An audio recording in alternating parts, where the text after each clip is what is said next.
The blue light from Alex Kowalski's monitor cast an eerie glow across his bedroom at 3:27 a.m. His bloodshot eyes remained fixed in the screen, where his character, a heavily armored warrior named Void Knight, battled through the realm of Etheria. His fingers moved with practiced precision across the keyboard, executing complex command sequences that had become second nature after thousands of hours of gameplay. Just one more level, he whispered to himself, the same promise he'd made 4 hours earlier, when he should have gone to sleep. Tomorrow was Monday, the start of midterm week, but that seemed like a distant concern compared to his guild's current raid mission. A message popped up in his game chat. Shadow Lord. Dude, it's late. Don't you have that big test tomorrow? Alex glanced at the clock and winced.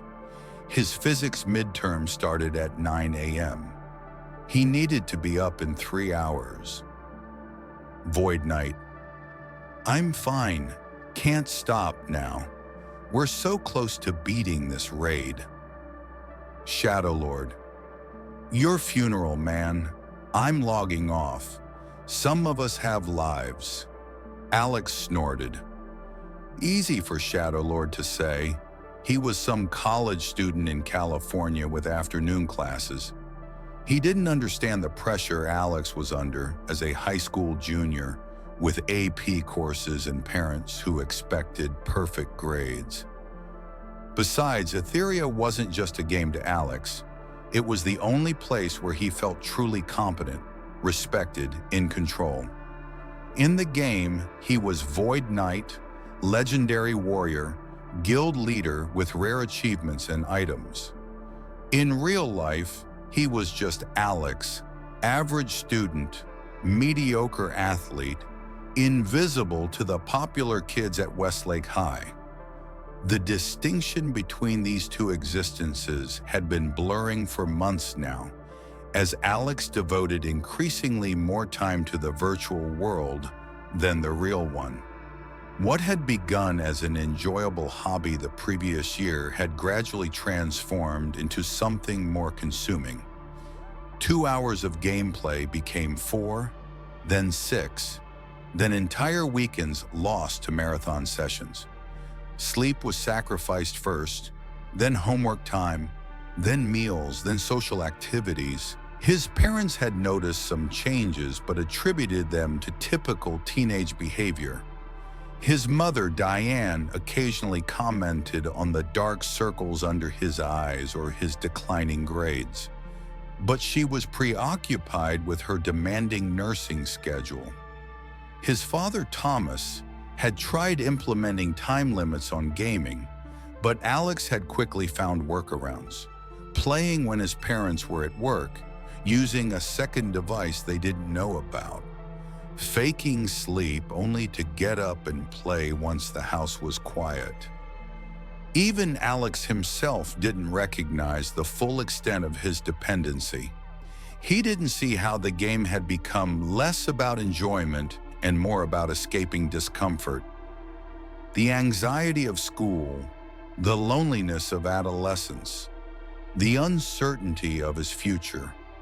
He didn't recognize how his mood now fluctuated with his gaming success, how irritable he became when forced to disconnect, how the real world increasingly seemed flat and unsatisfying compared to Etheria's vibrant adventures. As dawn approached, Alex finally completed the raid mission. His guild members, most of whom lived in different time zones, congratulated him before logging off. Alone in the quiet of his bedroom, he felt the familiar crash that always followed these extended sessions. A mixture of emptiness, exhaustion, and dread at the day ahead. He shut down his computer and collapsed onto his bed, setting 3 alarms on his phone. He'd survive on a few hours of sleep. He'd done it before. The midterm would be fine. Everything would be fine. Everything was not fine. Alex slept through all 3 alarms, waking only when his mother shook him at 8:40 a.m. "Alex, your test starts in 20 minutes. What happened?" Alex bolted upright, disoriented and groggy. "What?" "No, I set alarms. I've been calling you for 10 minutes. Your phone is dead." Diane's face was a mixture of concern and disappointment. "This is the 3rd time this month, Alex." He scrambled to get dressed, grabbing clothes from the floor and shoving books into his backpack. No time for breakfast or even brushing his teeth. His father was already waiting in the car, engine running, expression grim. "This needs to stop, Alex," Thomas said as they sped toward the school. "Your grades are slipping. You're constantly exhausted. Your mom and I are worried about you." "It's fine, Dad," Alex mumbled, the words automatic. "I've got it under control." Thomas gripped the steering wheel tighter. "I don't think you do. We're going to have a serious discussion about your computer use when you get home today." Panic flared in Alex's chest at the thought of losing access to Etheria.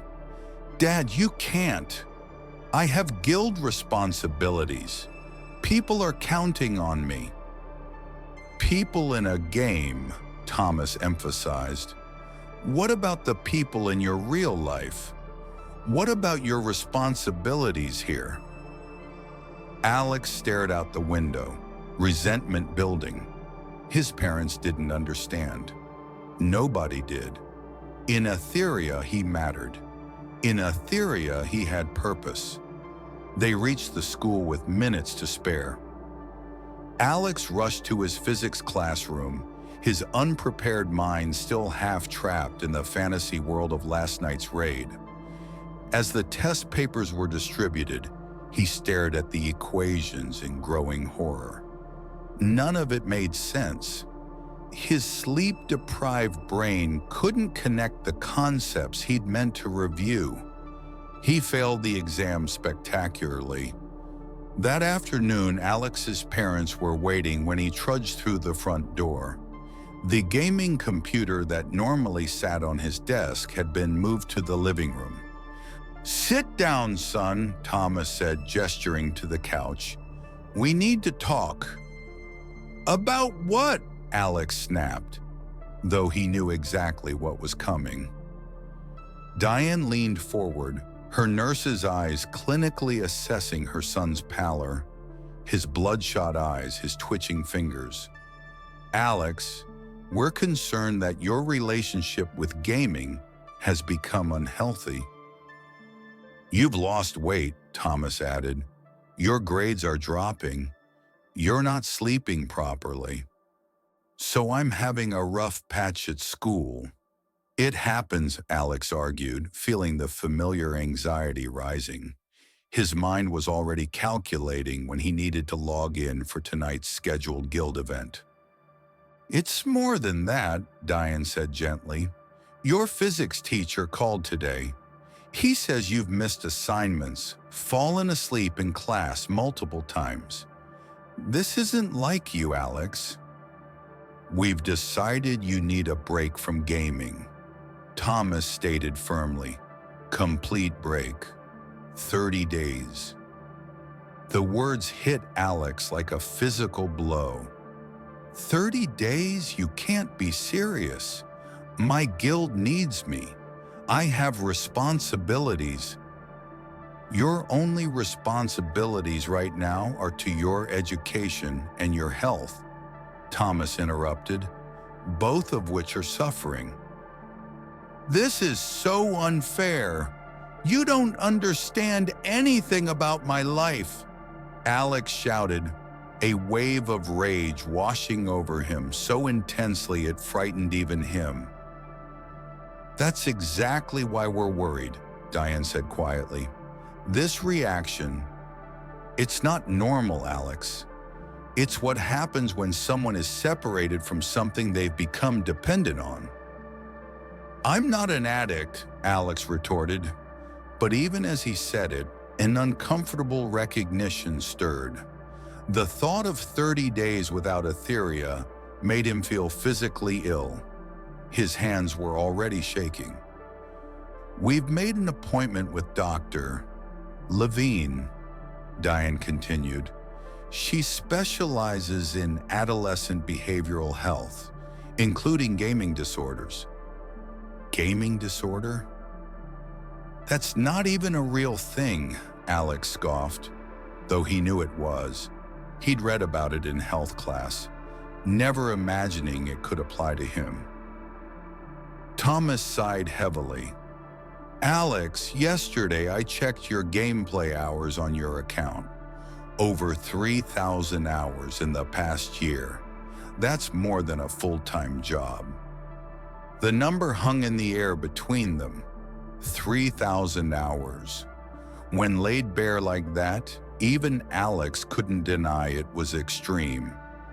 I just need to cut back a little, he offered desperately. I don't need to stop completely. 30 days, Thomas repeated firmly. To reset, to remember what life is like beyond the screen, to catch up on school, then we'll reassess.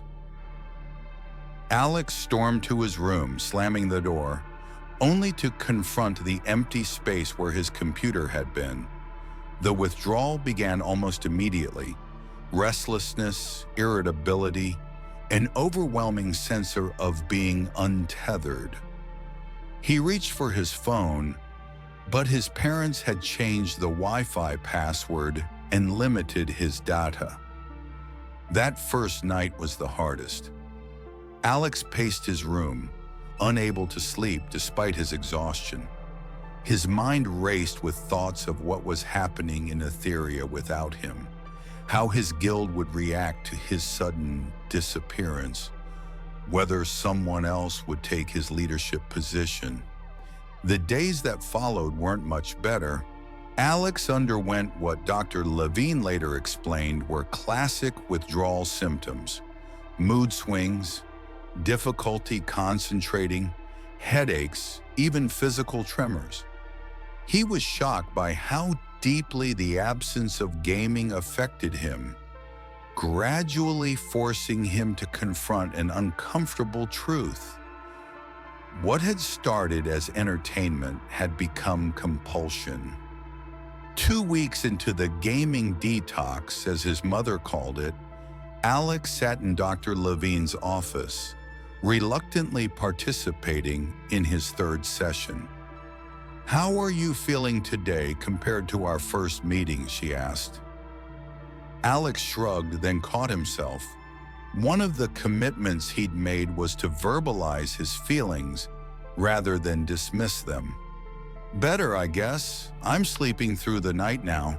The headaches are gone. And school? I made up the missing assignments. Retook the physics test yesterday. He hesitated. Got a B+. Dr. Levine smiled. That's significant progress. What about socially? This was harder to answer. I had lunch with Jason and Miguel yesterday. We used to hang out before I got so into Etheria. It was actually kind of nice. We're talking about going to the movies this weekend. What's been the most surprising part of this experience for you? Alex considered the question. How much time there is in a day, he finally said. When I was gaming, it never felt like enough. Now sometimes I'm actually bored, which is weird, but also kind of nice. I started reading again, and I helped my dad fix his car on Sunday. Do you still think about the game? Every day, Alex admitted, but it's different now. I think about it like something I used to do, not something I need to do. And when the 30 days are up? The question had been hovering in Alex's mind constantly. I don't think I can go back to how it was before, he said slowly. I didn't realize how much I was missing. Sleep, time with friends, just being present. But I also don't want to quit completely. I just need balance, I guess. Dr. Levine nodded. Balance is exactly right. The goal isn't necessarily abstinence, but a healthy relationship where gaming enhances your life rather than replacing it. As Alex left the session, he found his father waiting in the car. The tension that had defined their relationship for months had gradually eased during the gaming break. How'd it go? Thomas asked. Good, Alex replied, meaning it. I'm thinking maybe we could set up the computer in the family room permanently. Make it more public, you know? Less tempting to play all night. Thomas glanced at his son with surprise. That sounds reasonable. And maybe we could use one of those apps that locks the game after a certain amount of time each day. Alex hesitated. I don't think I can moderate it on my own yet. Thomas reached over and squeezed his son's shoulder, a gesture of pride that meant more to Alex than any virtual achievement ever had. On the 30th day, Alex's computer was returned as promised. He logged into Etheria briefly, messaging his guild to explain his absence. Some understood, others didn't. He discovered that life in the virtual realm had continued without him. His character was no longer the highest ranked. His guild had found another leader. Surprisingly, this didn't devastate him as it once would have. The game still held appeal, but its grip on him had loosened. The real world, with all its complications and imperfections, had begun to regain its color. That night, Alex shut down the computer after just 1 hour of play and joined his parents in the living room. Tomorrow was Saturday. He had plans to shoot hoops with Jason and Miguel in the morning, study for his history final in the afternoon, and maybe play a bit of Etheria in the evening on the family room computer with a timer set. It wasn't a perfect solution, and he knew there would be times when the pull of the game would feel overwhelming again. But for the first time in months, he felt like he was truly playing the game, rather than the game playing him. He had found the rarest achievement of all, balance.